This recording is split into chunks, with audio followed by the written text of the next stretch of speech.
Здравейте, приятели градинари!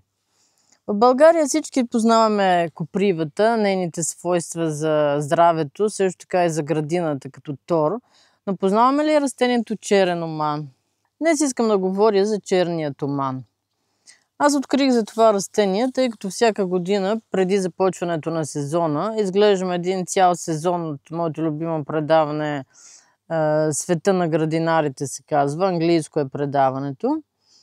И в това предаване най-редовно споменават торо от комфри. Те така го наричат в Англия, комфри. И аз започнах да търся в интернет какво е това растение комфри, защо не съм чула от него. Бях много изненадана, тъй като не съм чула нито в градинарски групи, в Фейсбук или където и да било да се споменава това растение. И започнах да търся в интернет и открих, че то е всъщност едно абсолютно невероятно растение, което е полезно за толкова много неща, и за градината, и за нашето здраве, и за това веднага трябваше да си го завъдя, естествено. Купих си корени от интернет. Те се продават като малки парченца от корен и много лесно се захваща. Това растение веднъж като го завъдите не може да се отвъди. Корените са много дълбоки и дори да извадите цялата туфа, след това то се възстановява много бързо. Също така искам да направя един giveaway, да споделя това богатство, което имам. Ще раздам на 10 от моите последователи по 3 коренчета от черния оман. Все още не знам как става с YouTube, но смятам да го направя така. Хората, които са абонирани и коментират на видеята ми, особено на това видео, ако го изгледат цялото, коментират, моля, пишете отдолу в коментарите "сподели" и аз ще се свържа с вас, за да договорим доставката. Моля, не пишете отдолу никакви лични данни, адреси и телефони, за да няма злоупотреби. И така, растението черен оман, като го погледнете, то е с дълги листа, има като мъхче по тях, но също така е бодливо, защото на мен току-що ми се забуде един много финен бодил. И малко мирише на риба.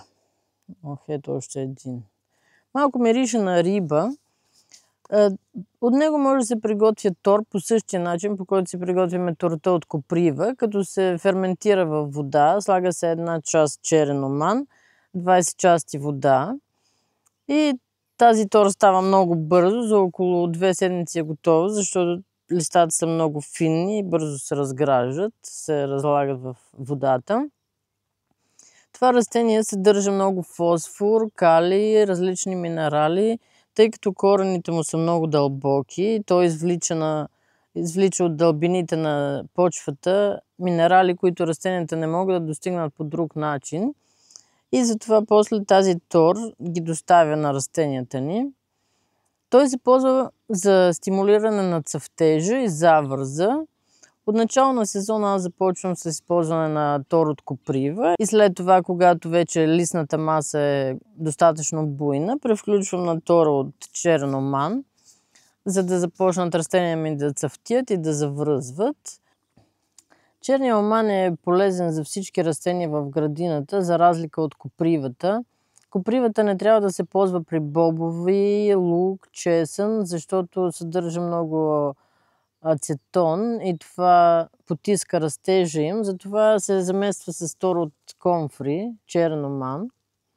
Торта от него е особено подходяща за растения, които се нуждаят от много калий, като домати, картофи, плодни дръвчета и така нататък. Аз го ползвам за всичко в градината. Не съм видяла негативни резултати от него. Хората в света много го ценят. Надявам се в България да се разпространи повече.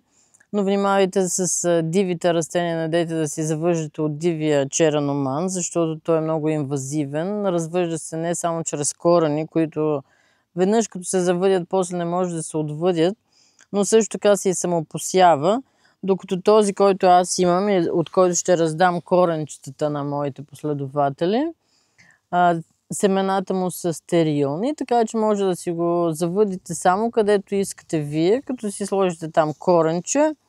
Много бързо се захваща. Не иска никакви грижи, не иска поливане, торене, нищо. Просто го засаждате и после завинаги имате, може да се използва за мулч, може да се използва за тор, може да се използва да си правите кремове, екстракти, тинктури. Само не трябва да се пие чай от него или да се яде от части от растението, защото той е токсичен за черния дроб. Също така черния оман съдържа алантуин, който подпомага регенерирането на почвата и на кожата, когато се ползва като крем или олио, извлек. Трябва да се внимава да не се нанася, да не се ползва на много дълбоки рани, защото толкова бързо лекува раните, че ако раната е много дълбока, може да се получи така, че отгоре повърхността да зарасне, докато отвътре не е все още добре излекувана и да се получат абсцеси. Ползва се само на плитки рани, ухапвания от насекоми, екземи. Също така е много добър за костите. Ползва се при артрит, при спукване на кост, щупване на кост, след това като се мачи с крем от него, или може да се слагат лапи, компреси. Много бързо зарастват костите. Той се казва костолек по български, старобългарски рецепти. Аз всъщност мисля, че така си правих кръста, защото имам дископатия, дискова херния. И си направих крем от този черен оман. И наистина помага. Слагам черен оман и след това слагам тинктура от повед. И всичко ти изтръпва и толкова е болко успокояващо и противовъзпалително. И наистина много помага. Затова винаги имам вече от него крем и масло, извлек. Ако има интерес към тази му страна, мога да направя в бъдеще видео как се прави крема от черен оман.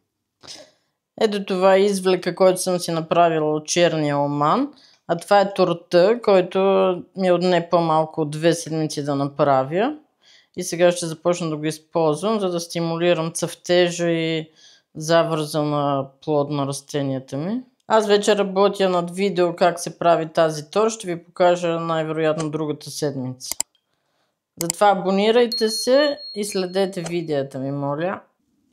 Като мулч може да се използва, като вече сте си направили тор от началото на годината, имате достатъчно за сезона и то продължава да расте. Можете просто да го режете и да го слагате между доматите, между пипера. Тъй като, както казах, вече много бързо се разгражда, то от началото му очира и до няколко дена вече започва да пуска хранителни вещества към растението, което е много добро качество. Аз го ползвам редовно. И затова се опитвам да си го разпространя колкото може. По градината вече имам разфъргани поне на 10 места засадени от него. Само внимайте да го засадите на място, което няма после да се наложи да го ползвате за някакви други растения, защото като го завъдите, както казах, няма отвъждане. Корените са толкова дълбоки, че не може да ги изкопаете всичките. Затова го засадете някъде на края на градината, дори да е в цветна леха, в която то ще си бъде красиво, защото то става високо растение, както виждате, цъфти. Обича да е на слънце, не се налага да се полива. Аз го поливам от началото, като го засадя, но след това не го поливам. Просто невероятно растение. Много се радвам, че съм си го завъдила. Надявам се и хората, на които изпратят, да го завъдят и да си го ползват със здраве. Ето как изглежда черния оман, който съм засадила през февруари. Само едно парче от коренче. Това тук също е от февруари. Вижте колко много е пораснало. А ето как изглежда растение, което е на около 2-3 години. Ето това е. Вижте го как цъфти. И направила огромна туфа.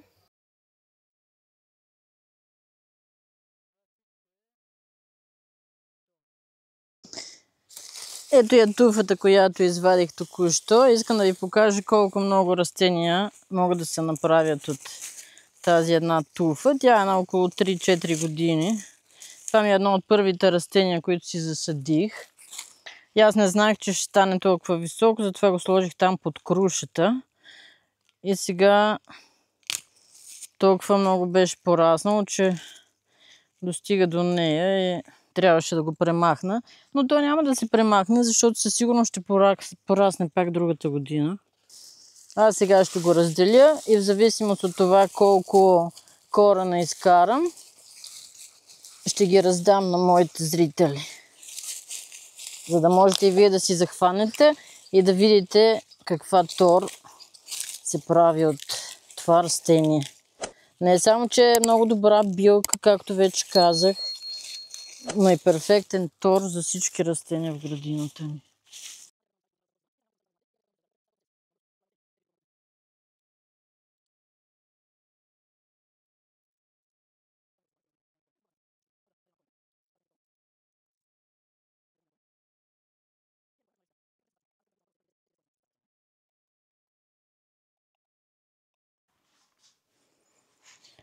Когато ви изпратя коренчетата, ще ги насадите ето така в една купичка.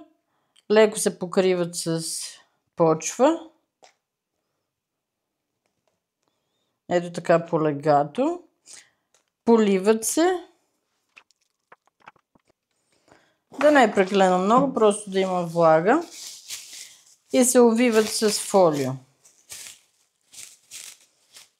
За да не пресъхват и за да не ви се налага въобще да се занимавате с тях. Увивате ги в това фолио. Опаковачно.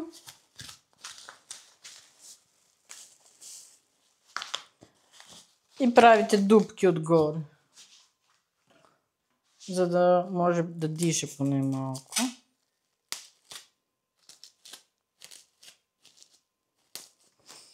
И го слагате някъде на светло, но да не е на пряко слънце, даже да не е на много топло. Оставете го на някой прозорец, до който слънцето не достига. Докато видите, че започва да се подават кълнове от него и тогава вече може да махнете фолиото и да го наблюдате да не пресъхне, но то не е капризно растение въобще, така че не се притесняйте за него. И пак казвам, веднъж като се завъди, не може да се отвъди, затова внимавайте много къде ще го насадите. Ако искате да ви изпратя коренче от черен оман, моля пишете долу в коментарите сподели. И ако все още имам, ще ви изпратя. Само трябва да си поемете разходите за Еконт или Спиди, или както и решите да ви го изпратя. Моля, ако ви е харесало видеото ми, харесайте, коментирайте, абонирайте се. Това много помага на канала ми.